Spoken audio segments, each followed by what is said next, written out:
1997 সালে দেশনেত্রী বেগম খালেদা জিয়া চট্টগ্রাম মেডিকেল কলেজে গেলেন। ফ্যাসিস্ট স্বৈরাচার যারা বাংলাদেশে জঙ্গি কায়েম করেছিল তারাই বেগম খালেদা জিয়াকে চট্টগ্রাম মেডিকেল কলেজে অবরুদ্ধ করেছিল।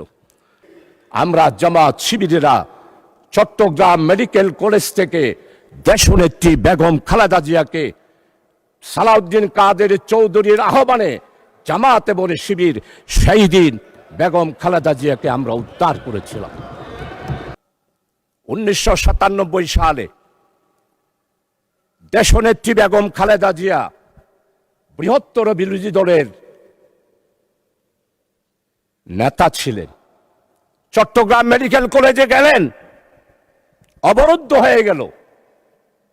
ফ্যাসিস্ট স্বৈরাচার যারা বাংলাদেশে জঙ্গি কায়েম করেছিল তারাই বেগম খালেদা জিয়াকে চট্টগ্রাম মেডিকেল কলেজে অবরুদ্ধ করেছিল।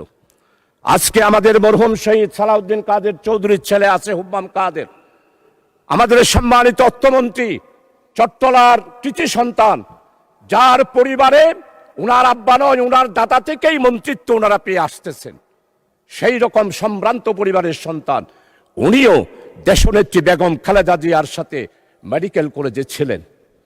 আজকে সম্মানিত অর্থমন্ত্রী আপনি স্বীকার করবেন, সর্বপ্রথম টেলিফোন করেছিল মরহুম শহীদ সালাউদ্দিন কাদের চৌধুরী আমি শাহজাহান চৌধুরীকে।